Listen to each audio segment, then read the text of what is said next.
것입니다.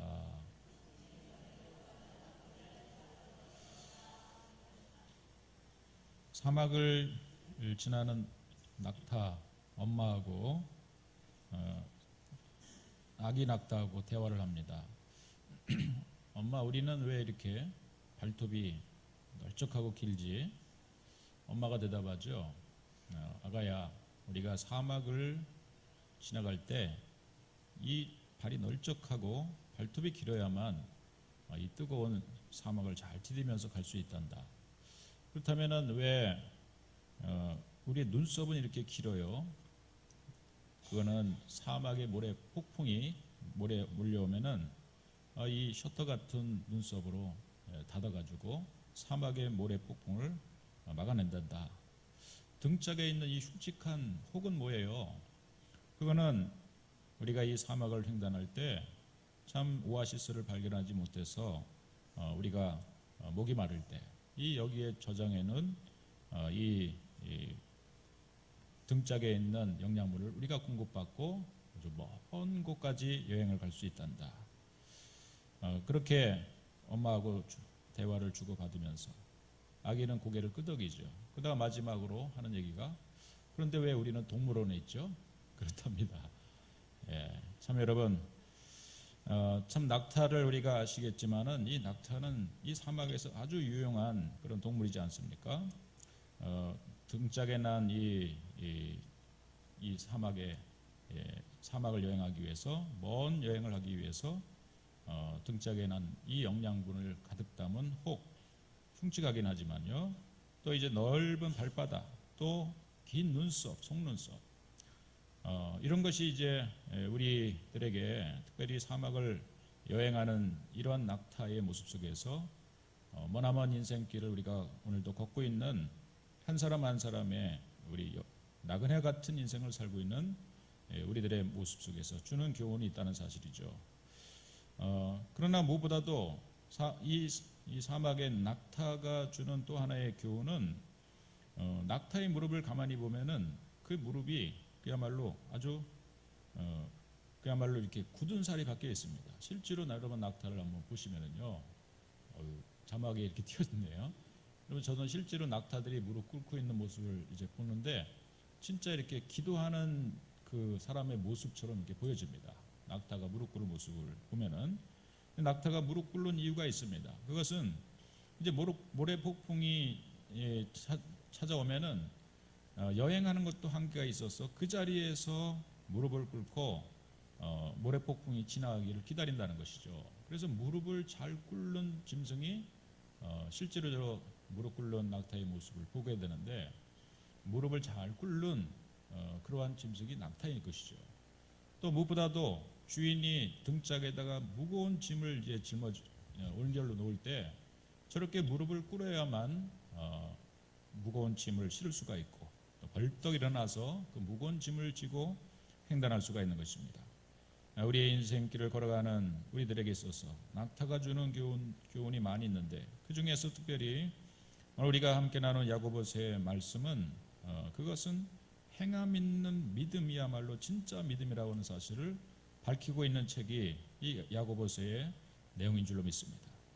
아니 목사님, 우리가 구원받는 것은 믿음으로 얻는 것이죠, 우리가 행함으로 구원받는 것은 그것은 진짜 믿음이 아니지 않습니까? 그렇게 말할 수도 있습니다.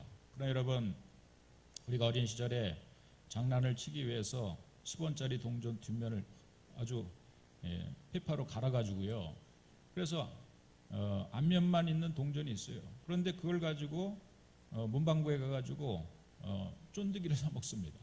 그러면 이렇게 내밀면은 주인 아줌마가 조금 눈이 어둡고 또 이렇게 세밀히 안 살피는 거는 그냥 받아가지고 집어넣는데, 그러나 이것을 살피는 어떤 주인이 있다면은 뒷면에 보니까 거기에 거북선이 지워져 있는 거예요. 여러분, 그러면 그걸 받을까요, 안 받을까요? 주인 마음입니다, 그거는. 그런데 대체로 그렇게 동전이 뒷면이 지워져 있다면은 아마도 주인이 받는 것을 꺼려할 거예요. 여러분, 우리가 분명 믿음으로 구원받는 것은 확실하지만은, 그러나 그 믿음의 실체는, 그 믿음의 그 본질은 사실은 행함과 실천이 있어야 된다는 사실이죠. 오늘 야고보서의 말씀을 종교개혁자는 믿음으로 구원받는 것을 강조했던 그러한 종교개혁자들은 야고보서의 말씀을 때로는 지푸라기 복음이라고 하는 말을 붙이기도 했지만은, 그러나 우리가 이 내용을 더 세밀히 살펴보면은 정말 우리의 믿음은 우리가 때로는 하나님 앞에 헌신하고 또 교회를 위해서 봉사하고 또 세상에 나가서 우리가 직업으로서의 소명을 감당하며 우리에게 맡겨진 사명을 행동하고 실천하는 그런 삶을 통해서 우리의 믿음은 완성될 수 있다는 사실을 밝히고 있는 책이 야고보서의 말씀인 줄로 믿습니다. 그 가운데 우리가 야고보서의 마지막 5장에 오면은 결국 그 행동하는 믿음, 실천하는 믿음의 완성은 무엇이냐? 그것은 바로 하나님 앞에 무릎을 꿇는 기도하는 자의 모습은, 기도의 실천은 우리의 믿음을 완성할 수 있는 최고의 정점이라는 사실을 오늘 야고보서 5장에서 밝히고 있는 것입니다. 우리 이 야고보서의 말씀을 쓴 사람은 누굽니까? 누가 이 야고보서의 말씀을 썼을까요? 야고보가 썼습니다. 성경에는 야고보가 3명이 등장하여 예수님의 제자 야고보가 있습니다. 그러나 오늘 이 야고보서에 쓴 말씀은 예수님의 친동생 야고보였어요. 야고보는 예수님과 어린 시절을 같이 보내면서 자기와 함께 육신의 몸을 입고 태어난 자기의 형이 어떻게 우리가 기다리던 메시아일까, 우리가 기다리는 그 구원자일까 도무지 믿지 못했어요. 그래서 때로는 자기 형을 두고 미쳤다 이런 소리까지 했습니다. 막 집을 떠나서 돌아다니고 뭐 신비한 능력도 행하고 막 그러니까 우리 형이 어떻게 됐나 보다 이렇게 생각했습니다. 그러면서 나중에는 이 야고보 예수님의 동생 야고보가 예수님이 십자가에서 죽으시고 사흘 만에 부활하신 예수님을 만난 이 사건을 계기로 해서 야고보는 내가 30여 년 동안 보았던 우리 형이 그냥 육신의 그냥 형으로 많이 땅에 오신 것이 아니라 그분은 진짜 구약의 성경에 예언했던 바로 그 하나님이 보내신 하나님의 아들 메시아였구나라고 하는 우리의 구원자였다는 사실을 그가 믿게 되죠. 그래서 그는 사도행전 1장 14절에 보면은 여자들과 예수의 어머니 마리아와 예수의 아우들과 더불어 마음을 같이하여 오로지 기도에 힘쓰는 이러한 진정한 예수님의 제자로 거듭납니다. 그리고 야고보 사도는요, 예수님이 행하셨던 일들을 가장 가까이서 본 사람이에요. 예수님이 자기의 형이었지만은 그리고 3년 동안 예수님의 제자로서 쫓아다니면서 보니까 예수님의 모든 그 행하시는 배후에는 반드시 기도가 있었다는 사실을 알게 된 것이에요. 12제자를 택하시기 전에 밤을 맞도록 기도하셨고요. 또 예수님께서는 새벽 민명에 일어나 무엇보다 누구보다도 먼저 기도하셨고요. 또 때로는 밤이 맞도록 철야 기도도 하시는 모습을 보고 마지막 겟세마네 동산에도 땀방울이 핏방울이 되도록 간절히 기도하시는 예수님의 모습을 가장 가까이서 지켜봤던 사람이 야고보였던 것이죠. 그리고 나서 나중에 뭐 정말 예수님의 백인지 몰라도 예루살렘 교회, 당시의 초대 예루살렘 교회의 지도자로 당회장으로 서게 됩니다. 야고보 사도가.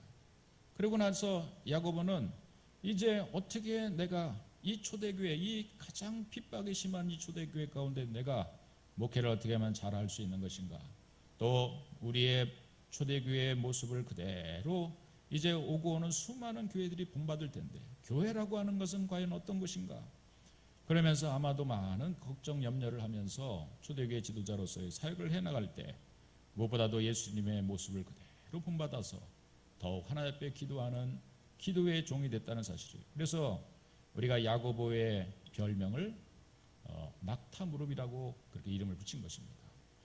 사람마다 다 별명이 있습니다. 그런데 야고보는 예수님을 본받아서 참으로 기도하는 일에 먼저 앞장서고 기도하는 일에 온 힘을 다 기울여 모든 초대교회 교회를 이끌어가는 일에 무엇보다도 기도하는 기도의 무릎이 되었기 때문에 핍박이 심했던 초대교회를 이끌어갈 수 있는 리더로 쓰임받았다는 사실이죠. 오늘 이 자리에 있는 우리 푸른계 모든 성도님들이 다시 한번 낙타 무릎으로 거듭날 수 있기를 주님으로 축원드리겠습니다. 기도하는 삶으로 거듭나기를 주님으로 축원드리겠습니다. 이 야고보 사도가 마지막 이 야고보서의 실천적인 행동, 가장 우리 성도가 세상에 나가서 실천적인 믿음을 갖고 행동하는 믿음을 갖는 그것이 무엇인가? 지난 우리가 대선을 치르면서 참 우리 이 대한민국 가운데 큰 소요가 일어났습니다. 때로는 한쪽에는 촛불을 들고 어떤 사람을 또 지지하는 사람들이 모였고, 또 한쪽에는 태극기를 들고 또 어떤 사람을 지지하는 사람들이 모여서 극한 대결을 벌였어요. 그럴 때 저에게도 많은 문자와 또 카톡이 옵니다. 어디 집회 가운데 또 어디 우리 기독교인들의 모임이 어디서 모이는데 우리가 이제는 행동할 때가 됐습니다. 우리가 이제는 촛불을 듭시다. 또 한쪽에서는 태극기를 들고 어디서 모입시다. 그러면서 저에게도 많은 문자가 왔습니다. 또 그러한 집회를 알리는 소식들이 전해져 왔어요. 과연 그럴 때 우리는, 여러분들도 그런 상황을 많이 직면했을 텐데, 내가 어느 편에 설 것이냐, 나는 어느 쪽에서 행동하는 그리스도인의 모습을 가지고 살 것이냐, 여러분도 고민하고 염려하면서 이 나라와 민족을 생각하면서 나름대로 여러분들도 어떤 행동하는 모습을 보여줬을 거예요. 그러나 여러분, 무엇보다도 진정한 행동은 무엇입니까? 우리 그리스도인들이 가장 먼저 선결해야 될 그러한 행동하는 그리스도인의 모습은 무엇입니까? 그것은 무엇보다도 이런 상황 속에서 이 나라와 민족의 앞날을 주 앞에 맡기면서, 또 대선을 치르면서 어떤 지도자를 뽑을 것인가의 상황 속에서 먼저 우리는 하나님 앞에 엎드리는 기도하는 자의 모습이 가장 어떤 것보다도 행동하는 그런 모습으로 하나님께 보여지게 될 줄로 믿습니다. 여러분, 기도하지 않고 행동하는 모든 것들은 자칫하면은 내 의와 내가 가지고 있는 생각으로, 내가 가지고 있는 어떤 사고방식으로 결정할 수가 있는 거예요. 그러나 내가 가지고 있는 생각과 사고방식을 다시 한번 그 가슴에 품고 그걸 하나님 앞에 나와서 하나님의 보좌 앞에 엎드려서, 과연 내 생각이 바른 것입니까? 이것이 내 뜻입니까? 아니면 하나님의 뜻입니까? 하나님의 뜻과 내가 혹시 내 뜻하고 이게 하나가 되지 못하고 하나님의 뜻과 반하는 그런 행동을 내가 혹시 하는 것은 아닙니까? 내 뜻은 이것이라도, 내 뜻은 십자가를 치는 것보다는 좀 편하게 내가 죽는 것이지만, 그러나 내 뜻대로 마옵시고 아버지의 뜻대로 하옵소서, 그러면서 마지막 최후의 십자가를 지는 행동하는, 실천하는 믿음을 보여줬던 예수님은 먼저 기도하시면서 자신의 뜻을 굽히고 성부 하나님의 뜻을 받는 그런 마지막 겟세마네의 기도의 모습을 우리가 보고 있지 않습니까? 저와 여러분들이 가장 행동하는 그리스도인의 모습은 먼저 하나님 앞에 무릎을 꿇고 하나님의 뜻을 쫓고 하나님의 뜻 앞에서 내가 내 뜻을 굽히는 자세, 그것이야말로 가장 우리가 바람직한 그리스도인의 모습이 될 수 있을 줄로 믿습니다. 주님이 기뻐하시는 모습이 될 수 있을 줄로 믿습니다.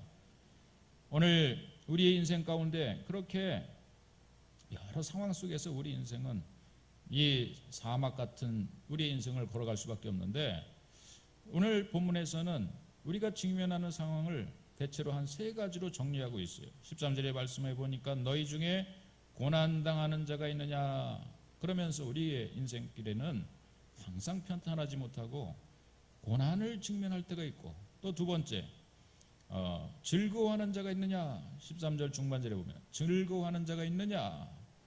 때로는 우리 가운데 이 즐거움이 끝나고 고난이 끝나고 즐거움으로 우리에게 찾아올 수가 있어요.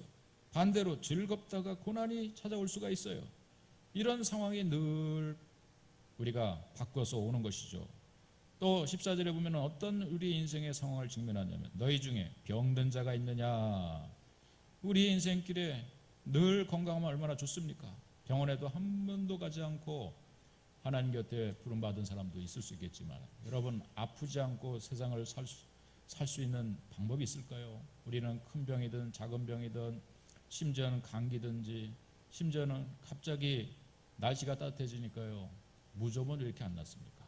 갑자기 제 발가락의 2번 그 새끼 발가락과 검지 발가락 사이가 여름이 되면은 꼭 간지러워가지고, 오늘도 날씨가 따뜻해지니까 지금 발가락 사이를 쪼물락쪼물락 지금 이웬 무좀은 이렇게 안 났습니까? 하여튼 우리의 큰 병, 작은 병이든 다 우리는 병을 앓으면서 우리 인생을 살아요.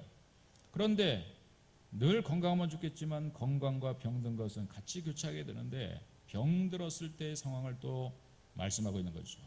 그러나 모든 말씀들의 내용은 고난을 당하는 그런 상황 가운데 있을 때 우리는 어떻게 하라고요? 고난 당하는 자가 있냐? 그는 뭐 할 것이요? 기도할 것이요. 또 우리에게 즐거움이 찾아올 수가 있어요. 참 로또 복권에 당첨될 뿐만 아니라 좀 우리의 자녀들이 대학에 정말 합격하고 또 뭐 우리 가운데 기쁨과 환희로 막 감격할 때가 있습니다. 그런 인생을 우리가 여러분 우리 인생 가운데는 몇 번이라도 맞이하지 않겠습니까? 그런 즐거움 가운데 있을 때 그는 뭐 할 것이요? 찬송할 것이요. 찬송할지라.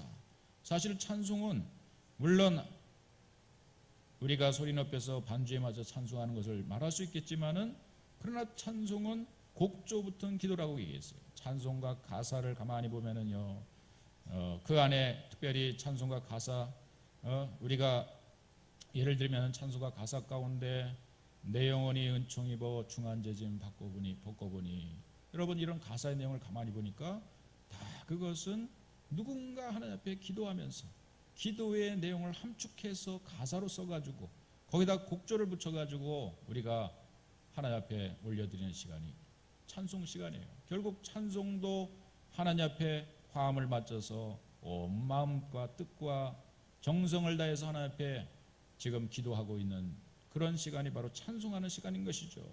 그런 의미에서 반대로 즐거워하는 자가 있느냐? 그는 찬송으로 기도할 것이요. 그렇게 말씀하고 있는 것이고요. 고난당하든 즐거워하든 어떤 상황 속에서 우리는 하나님 앞에 기도하는 것을 잊지 말라고 말하는 것이고요. 또 14절에 보면은 우리 가운데 가장 사실은 닥치지 말아야 될 상황인 병든 상황을 직면하는 거죠. 이 병든 상황 속에서도 어떻게 해야 됩니까? 그는 교회의 장로들을 청할 것이요 그들은 주의 이름으로 기름을 바르며 그를 위하여 기도할지니라. 또 이어진 말씀은 병든 상황을 구체적으로 이 병든 상황을 극복할 수 있는 이 병든 상황 속에서 우리가 구원받을 수 있는 상황을 더 구체적으로 얘기합니다. 15절에 보니까 믿음의 기도는 병든 자를 구원하리니 주께서 그를 일으키시리라. 혹시 죄를 범하였을지라도 사하심을 받으리라. 16절까지 이어집니다. 그러므로 너희 죄를 서로 고백하며 병이 낫기를 위하여 서로 기도하라. 의인의 간구는 역사하는 힘이 큼이니라. 할렐루야. 여러분 병들었을 때도 기도하시기를 주님으로 축원드리겠습니다. 오늘 우리가 이러한 인생 세 가지 상황은 누구나 직면하고 있지만은 답은 뭡니까? 결론은 뭡니까? 어떤 상황이든지 기도하는 것을 쉬지 말라는 거죠. 사무엘의 그러한 하나님 앞에 드리는 간구처럼 주여 내가 기도하기 쉬는 죄를 범치 않게 하소서. 사무엘에게 있어서 죄라고 하는 것은 뭐 도둑질하고 살인을 저지르는 것이 죄가 아니라 기도를 쉬는 것이 죄라고 하는 사실을 알고 있었어요. 여러분 오늘 이 자리에 있는 우리 부흥교회 성도님들이 이 본문의 말씀을 통해 우리 가운데 우리 전 교회 성도들이 우리의 중고등부 우리의 또 유초등부 또 유치부까지 똑같은 본문을 가지고 하나님이 이 본문을 통해 우리 가운데 선포하게 하시고 가르치게 하시는 이유는 우리가 다시 기도를 시작하라고 주님이 우리 부흥교회 가운데 권고하고 있는 말씀인 줄로 믿습니다. 다시 기도를 시작하기를 주님으로 축원드리겠습니다. 고난당한 것을 좌절하지 마시고 고난 앞에서 넘어지지 마시고 고난 앞에서 기도한다면 우리는 다시 일어날 수 있는 것이고 일어날 수 있기 때문에 고난당할 때도 기도하라고 하는 것이고 즐거워가지고요 너무 희희낙낙하고 막 내가 너무 좋아가지고요 또 기도하는 것을 까먹고 그저 세상 내가 잘나서 똑똑해서 이런 일이 벌어진 것처럼 나가서 방종한다면은 역시 우리는 그 즐거움은 오래가지 못하고 하나님이 또 그 즐거움을 뺏어 버릴 거예요. 그러니까 우리는 즐거워할 때도 감사합니다 하면서 하나님 앞에 찬송으로 기도할 수 있는 저와 여러분들이 되어야 될 줄로 믿습니다. 오늘 이제 우리가 무엇보다 가장 기도하는 자리에 나올 수밖에 없는 상황은 병든 상황이죠. 이 병든 것은 물론 육신의 질병을 얘기하지만은 그것은 종합적으로 본다면 우리의 마음의 병, 우리의 심령의 병, 모든 것까지도 사실은 병든 것에 포함할 수 있을 것입니다. 병들은 이 상황 속에서 우리가 어떤 대처를 할 것이냐, 그것은 먼저 그는 교회의 장로를 청할 것이요 그랬습니다. 우리가 병이 들면은 요새는 순서가 뭐부터 시작됩니까? 병원에 갔다 오는 거죠. 먼저 병원 가가지고 의사한테 처방받고 진단받고, 그리고 나서 이제 다시 교회 와가지고 또 때로는 목사님 기도해 주세요 하면서 기도할 수가 있어요. 그런데 이제 우선순위를 가만히 본다면은 교회 병들면은 먼저 교회 장로들을 청할 것이다. 여기 나오는 장로라고 하는 것은요, 이 초대교회 당시에 목사하고 장로니 구분되지 않고 그저 모두 다 교회의 지도자를 장로라고 할 때였습니다. 그러니까 일단은 교회에 나와서 자신의 병든 것을 아뢰는 거죠. 지도자에게 또 청한다는 것입니다. 그러니까 이것은 먼저 교회 앞에 아뢰라는 것입니다. 먼저 하나님께 아뢰라는 것을 말하는 것이죠. 우리가 병들 상황 속에서 여러분, 우리는 무엇보다도 여러 가지 우리가 용한 의사를 찾아다닐 수도 있겠지만, 우리가 병들면은 내 몸이 아프다고 생각이 들면은 먼저 교회를 찾아서 교회 앞에 아뢰고 또 교회 장로들에게 여러분 청할 수 있는 믿음이 있어지기를 주의 이름으로 축원드리겠습니다. 청한다라고 할 때 그때 그 다음에 어떻게 하는가? 그들은 주의 이름으로 기름을 바르며 그를 위하여 기도하라. 결국 이 병들어서 장로를 찾아왔다면은, 목회자를 찾아왔다면은 이제 그는 기름을 바르면서 그를 위하여 기도하라는 것입니다. 여기에 나오는 기름이라고 하는 것은요, 우리가 성경에 보면은 많은 기름에 대한 얘기가 나옵니다. 이제 마가복음 6장 1절에 보면은 예수님께서도 병자를 치유할 때도 이렇게 얘기했어요. 예수님께서 많은 병자에게 기름을 발라 고치더라. 마가복음 6장 1절에 보면 그렇게 나와 있어요. 예수님조차도 기름을 바르셨어요.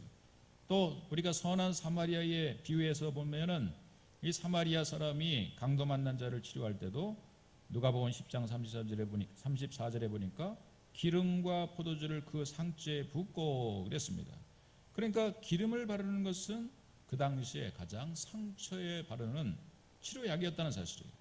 그래서 이제 오늘 우리가 이것을 순서로 본다면은 교회 장로님들이, 그 교회 지도자들이 위에서 함께 기도하는 이 순서가 있고요.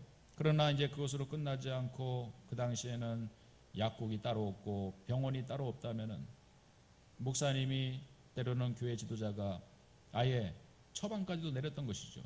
그러나 지금은 의학 분업뿐만 된 것이 아니라 목사 할 일과 의사 할 일이 따로 분업화된 시대를 살고 있어요. 제가 여기서 막 이상한 그 의료기 가지고 막 여러분을 막 치료하고 한다면은 저는 잡혀갑니다. 옛날은 목사님들이 다 했어요. 그러나 장례 치를 때도요, 입관하고 뭐 이런 것도 목사님들이 옛날에 다 했는데, 지금은 제가 입관 잘못하다가는 고발당합니다. 그거 자격증 있는 사람들이 다 해야지. 그러니까 분업화가 되기 이전에는 사실은 목사님이 다 기름까지 바른 거예요. 처방까지 내리고 치료까지 했는데, 그러나 지금은 분업화가 됐기 때문에 목사가 그를 위해서 영적인 진단을 내리고 기도합니다. 그리고 나서 이제 우리는 세상에서 올리브 기름이 치유 효과가 나타나듯이 그걸 더 개발해 가지고 약이 개발이 됐고, 의사의 아주 정밀한 그런 의사들이 아주 10여 년 동안 의술을 공부해 가지고요, 그 사람의 병을, 육신의 병을 볼 수 있는 그런 사람 앞에 나아가서 함께 병원과 교회가 함께 나아갈 때 여러분 그 병이 고침받게 된다는 사실을 말씀하고 있습니다. 할렐루야. 그런데 이제 제가 항상 못마땅한 것은 뭐냐면은, 정말 이러한 병이 들었을 때 옛날에는 하나님 앞에 예물도 가지고 나와서 주여 내 병을 고쳐주옵소서 하면서 그랬는데, 요즘은 교회는 점점 이 병이 든 사람들이 옛날이나 지금이나 똑같이 많을 텐데 점점 소요해지고요. 저 길병원, 또 저기 인하대병원, 무슨 병원만 점점 더 건물 짓고 빌딩 짓고 하는 모습을 보니까 참 의사나 약사가 계신 분은 죄송하지만 못마땅하다는 사실입니다. 여러분, 때로는 하나님이 다 처방해 주시면 나을 수 있는 병인데 너무 우리가 병원 가가지고 막 엑스레이 찍고 막 방사선 치료하고 막 그러면서 검사하는 게 수십만 원 나오는 거예요. 여러분, 어떤 경우에는 검사도 안 하고 또 그런 극한적인 처방을 안 하더라도 날 수 있는 병들이 얼마나 많이 있습니까? 여러분, 무엇보다도 하나님을 신뢰하고 하나님의 치료의 능력을 좀 신뢰하면서 여러분 믿음의 처방을 먼저 여러분이 내릴 수 있는 그러한 우리 성도들이 되기를 주님으로 축원드리겠습니다. 병원 가지 말라는 얘기 아니에요. 그러나 병원을 가기 전에 먼저 이 상황이 왜 나에게 찾아왔는지를 먼저 영적으로 진단하는 자세가 필요하다는 얘기입니다. 그것이 바로 이제 15절 이후에 나오는 말씀인 것입니다. 믿음의 기도는 병든 자를 구원하리니. 여러분, 병원을 가더라도 믿음으로 가기를 주님으로 축원드리겠습니다. 믿음의 기도가 먼저 올려져야 된다는 거죠. 이 믿음의 기도라고 하는 것은 무엇입니까? 주께서 그를 일으키시리라. 혹시 죄를 범하였을지라도 사하심을 받으리라. 때로는 여러분, 우리의 병은 물론 노쇠에서 우리가 육신의 몸을 벗고 우리의 영혼이 천국 가기 위해서 육신이 점점 후패해지는 가운데 병이 드는 것은 당연한 거예요. 그러나 하나님께서 어떤 경우에는 너무 자고하다고, 너무 교만하다고 하나님께서 야곱의 환도뼈를, 교만한 환도뼈를 치셔가지고 야곱을 거꾸로 튀게 만들어서 야곱을 이스라엘로 만들어 가려고 하셨는데 야곱이 너무 자기 생각대로 자기 마음대로 인생을 살다 보니까 야복강가에서 그저 하나님께서 그 환도뼈를 치셨어요. 엉덩이 무릎을 치셔가지고 이 야곱은 나중에 쩔뚝발이가 됐어요. 하나님에게 있어서는 차라리 불구자로 사는 것이 훨씬 낫다고 생각이 들었어요. 교만해서 하나님을 잃어버리고 사는 것보다는 우리가 때로는 병이 우리에게 가끔 들어가지고요, 그 병을 통해서 아유, 내가 병이 안 들었을 때는 들로산으로 이 봄날이 되면은 놀러 다니고 하나님을 잃어버리고 그렇게 살았는데 병이 드니까 다리가 아프니까 무릎이 아프니까 어디도 못 가는 거예요. 간신히 어디는 올 수 있냐고? 푸른 교회는 올 수 있었던 거죠. 그래서 올라와 가지고 하나님 앞에 예배 드릴 수 있는 거예요. 그래서 웬일인지 수요 예배 때는 늘 우리 할머니 권사님들이 많은 이유가 딴 데 있는 것이 아닙니다. 이분들이 무릎이 아파서 멀리 도망을 못 가는 거예요. 네, 죄송합니다, 우리 권사님들에게. 아무튼 우리 권사님들이 이 나이가 드시면서 점점 사실은 병이 듭니다. 무릎이 아프고 허리 아프고. 그런데요, 그렇게 되다 보니까 우리가 하나님 앞에 더 가까이 나올 수밖에 없는 거죠. 반대로 얘기한다면 우리가 젊었지만은 우리가 교만해지고 하나님을 자꾸 벗어나는 삶을 살면 하나님께서 때로는 육신의 병을 통해서 우리에게 깨닫게 하시고, 그래서 병실에서 꼼짝 못하고 그냥 이거 닌겔 끼고 일주일 동안 입원하게 하시고. 여러분, 하나님께서 우리를 좀 가만히 있어라 붙잡아 두는 이런 하나님의 방법인 줄로 믿습니다. 그런 병이 들었을 때 먼저 우리의 심령 안에서 내가 혹시 죄를 범해서 하나님 앞에 득죄해서 내가 이러한 병이 들었는가 하면서, 그렇게 하면서 나의 심령을 하나님 앞에 진단할 수 있는 사람이 된다면은 하나님은 이미 그 사람의 심령을 헤아리신 하나님께서 이제 그걸 알겠느냐, 네가 이제 그걸 깨달았냐, 그러면서 하나님께서는 이제 고칠 준비를 다 하고 계실 줄로 믿습니다. 여러분, 우리의 병 앞에서 다시 한번 우리의 심령까지도 한번 진단할 수 있는, 육신의 병만 여러분 진단하는 것이 아니라 우리의 심령까지 진단할 수 있는 마음의 자세, 그런 믿음이 있어지기를 주님으로 축원드리겠습니다. 이제 그래서 혹시 죄를 범하였을지라도 사하심을 받으리라 그랬습니다. 또 믿음의 기도는 병든 자를 구원할 것이라고 했습니다. 여러분, 무엇이 믿음입니까?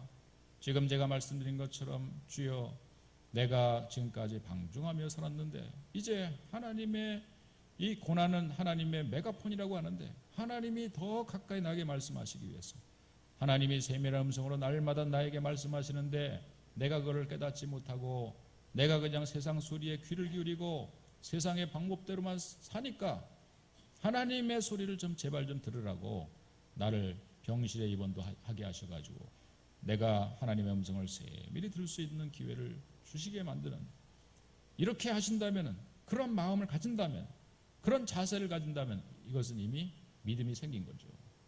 이런 사람의 믿음의 기도는 병든 자를 구원하는 이 말씀처럼 반드시 병이 낫는 역사가 일어나게 될 줄로 믿습니다.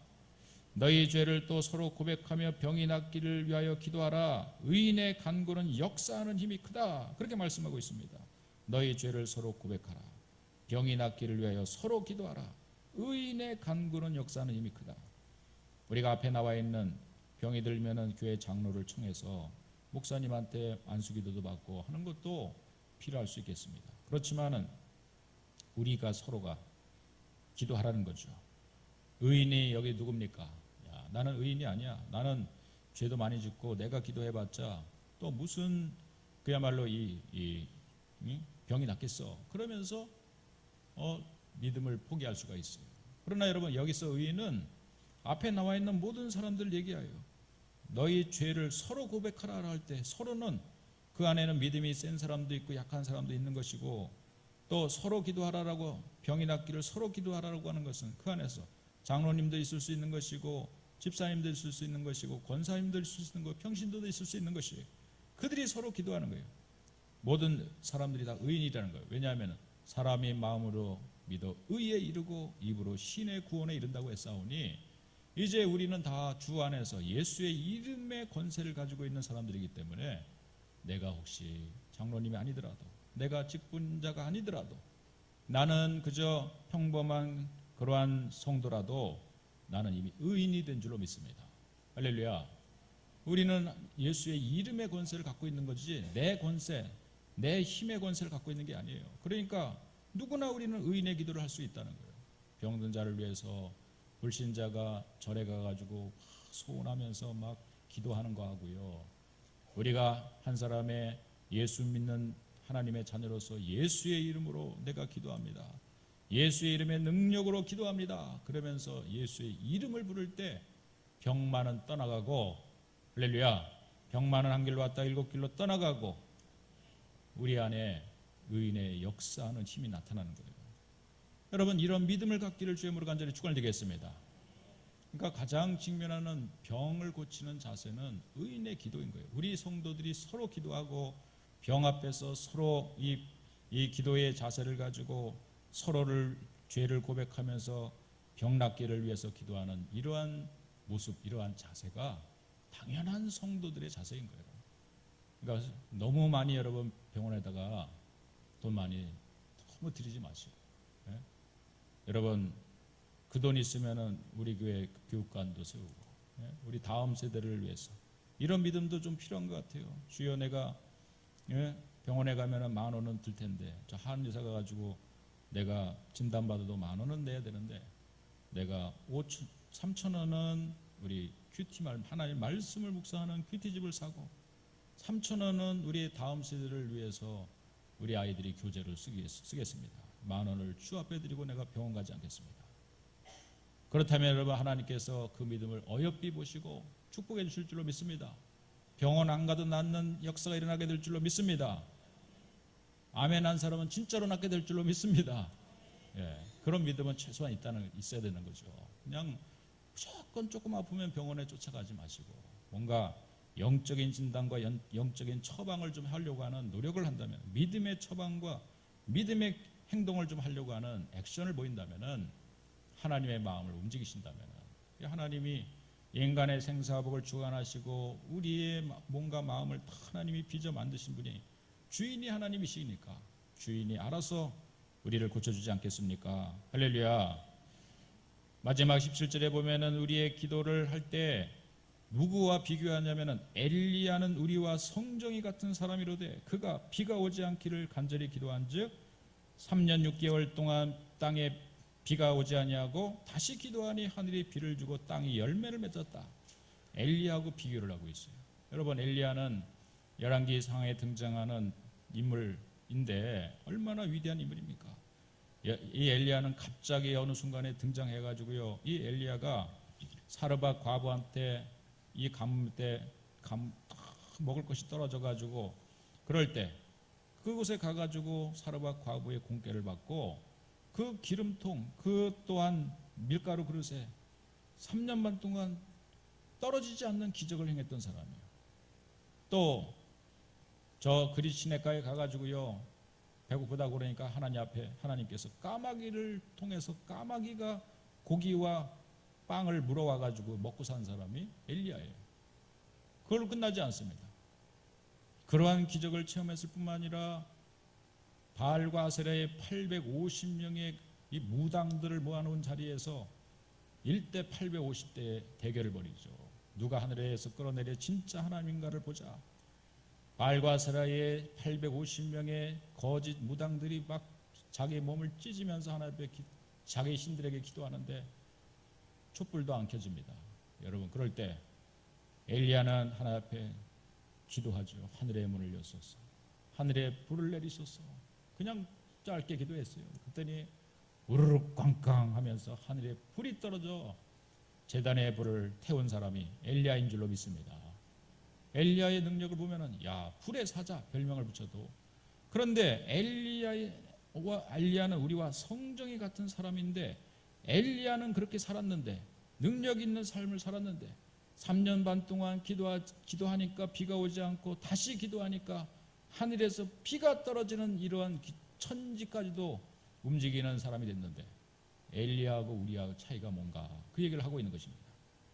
여러분, 한마디로 말하면 엘리야는 기도해 하는 사람이었고 우리는 기도하지 않았기 때문에 그런 능력이 안 나타났다는 것을 얘기하는 거예요. 우리와 성정이 같은 사람이다라고 하는 얘기는 뭡니까? 성정은 마음의 감정, 이를 표현하는 거예요.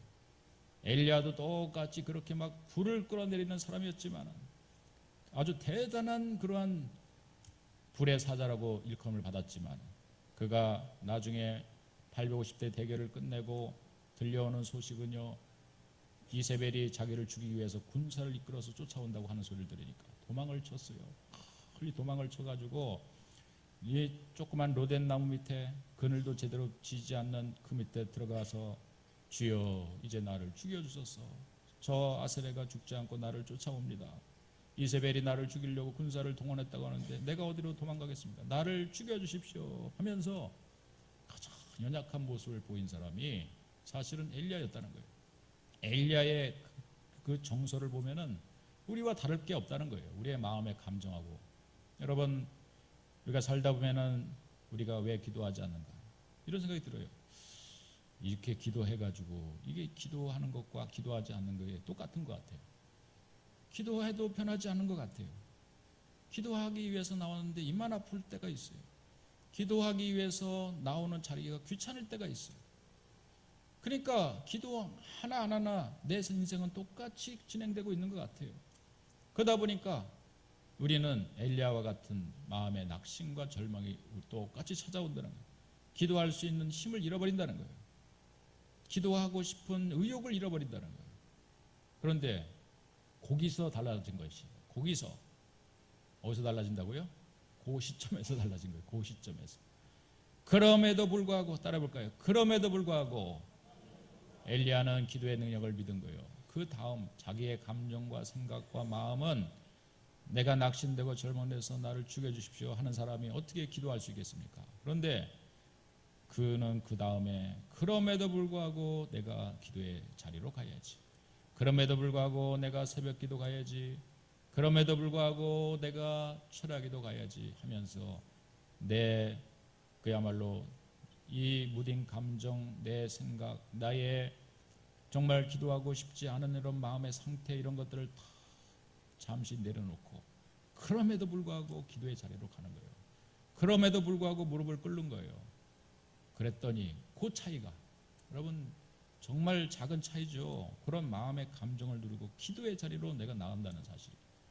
그랬더니 하늘에서 불이 끌어내려지고, 그랬더니 까마귀가 물어와가지고 자기의 먹을 양식을 주고, 그랬더니 사르밧 과부의 기름통에 기름이 떨어지지 않고, 그랬더니 이 엘리야가 마침내 불의 사자로 하늘을 올라갈 때 죽음을 보지 않고 승천하는, 회오리 바람을 타고 하늘로 올라가는 그런 역사를 경험한 사람이 된 줄로 믿습니다.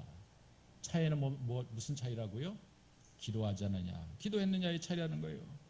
여러분, 우리 인생을 살아가는데 기도의 결단을 다시 한번 하기를, 다시 기도하는 사람이 되기를 주님으로 간절히 축원드리겠습니다. 환경이 어려워서 인생이 힘든 것이 아니라 기도가 어렵게 나와서 인생을 힘들게 우리가 살고 있는 것이고요. 돈이 없어서 우리가 인생이 힘든 것이 아니라 기도가 없어서 인생을 힘들게 오늘 살고 있는 거고요. 몸이 병들어서 인생이 힘든 것이 아니라 기도가 병들어서 우리는 인생을 힘들게 살고 있는 것이고요. 힘이 약해서 인생이 힘든 것이 아니라 기도가 약해서 인생이 힘들다는 사실을 기억할 수 있는 우리 푸른교회 성도님 되기를 주님으로 축원을 드리겠습니다. 함께 기도합시다. 주여, 오늘 이 자리에 한 1분간만이라도 한번 주의 이름을 여러분 언제 불러봤어요? 기도의 자리에 한번 언제 나와봤어요? 참으로 우리가 이러한 나라의 위급한 상황 속에서도 얼마나 여러분 나라와 민족을 위해서 한번 기도해 보셨습니까? 가정에 여러 가지 기도 제목을 많이 내놓긴 하지만은 목사님이 대신해서 기도해 주세요 그러면서 기도의 제목을 신방 때마다 내놓지만 그것을 붙들고 그 기도 제목을 가지고 여러분 얼마나 기도의 자리로 나와서 기도했습니까? 엘리야와 우리의 차이는 사실은 그럼에도 불구하고 기도의 자리에 나왔다는 것이죠. 자신의 믿음의 연약함을 극복하고 기도의 자리에 나왔다는 것이죠.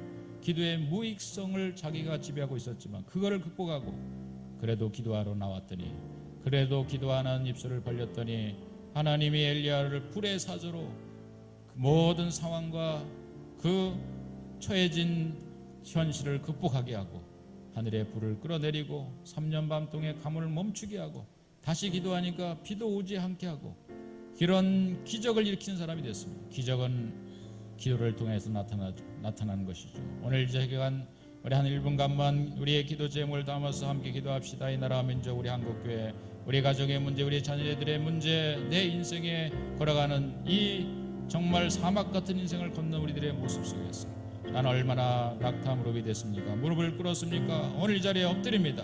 주여, 주의 이름을 부르는 자의 구원이 임할 것이라고 약속한 대로 내가 주의 이름을 부르며 기도하오니 응답하여 주시옵소서. 우리 주여 한번 부르짖어 기도합시다. 주여, 아버지 오늘 기도의 자리에 나오지 못하고 기도를 너무 쉬다 보니 아버지 주의 이름을 부르는 것조차 어색합니다. 아버지, 그러나 오늘 이 자리에 다시 주의 이름을 부르고 기도하는 사람들, 주의 이름을 부르며 하나님께 간구하는 자, 내가 아버지 고난을 당한 사람이 이 자리에 있습니까? 내가 즐거워하는 상황 가운데 처해진 사람이 있습니까? 병든 상황 가운데 처해진 사람이 있습니까? 모든 우리 인생에 직면하는 모든 상황 속에서 우리가 잃어버리지 말고 우리가 아버지 하나님이여 멈추지 말아야 될 것은 바로 기도라고 하는 사실을 오늘도 분명히 각인시켜 주시고 분명히 깨닫게 하시는데 왜 우리는 기도하지 않습니까? 왜 우리는 기도의 자리를 나오지 않습니까? 기도가 멈추었습니까? 주여, 다시 기도를 시작하게 하시고 우리의 기도를 다시 기도하는 우리들의 모습을 통해서 믿음의 기도는 역사하는 힘이 크다고 말씀하신 대로, 의인의 기도는 역사하는 힘이 크다고 말씀하신 대로 오늘 우리가 믿음의 자리로 나와 기도하는 사람들이 의인입니다. 이 시대를 바꾸고 이 시대를 변화시킬 수 있는 사람은 바로 이 자리에 있는 우리들입니다. 우리 한 사람의 의인의 간구가 없었기에 이 나라는 어려움에 처했고, 우리의 의인의 기도가 없었기에 아버지 우리 가정에는 어려움에 처했고, 우리 자녀의 앞날이 형통하지 못한 삶을 살고 있음을 고백합니다. 주여, 다시 오늘 이 자리에 우리 부흥교회 믿음의 성도들이 다시 기도하라고 하는 주의 음성을 들으며 주 앞에 나와 기도해야 하는 사람들, 기도하는 의인이 될 수 있도록 주여 도와주옵소서. 하나님, 다시 기도하라고 하는 주의 음성이 오늘 이 아침에 들려지는 성령의 음성으로, 하나님의 음성으로 귀 기울여 듣게 하여 주옵소서. 실천하는 믿음을 말하지만은 기도하는 것이야말로 최고의 실천하는 행동일진데 우리가 그러한 믿음을 갖지 못하고 그런 행동하는 믿음을 갖지 못하고 그저 아버지 하나님의 생각으로 마음으로만 그저 아버지 우리가 살고 있었음을 고백합니다. 내 의지로 내 뜻으로만 살았음을 고백합니다. 주여, 불쌍히 여겨주시고 긍휼히 여겨 주옵소서. 내 뜻대로 마옵시고 아버지의 뜻대로 하는 자들 되게 해주셔서 우리의 기도 가운데 진정한 하나님의 도우심을 구하며 우리의 인생을 기적으로 빚어 만들 수 있는 그러한 능력 있는 권세 있는 우리 푸른교회 성도들이 다 될 수 있도록 축복하여 주시옵소서. 예수님의 이름으로 기도 올리옵나이다. 아멘. 183장 찬양 부르며 곡조 붙은 기도로 하나님께 올려드립니다.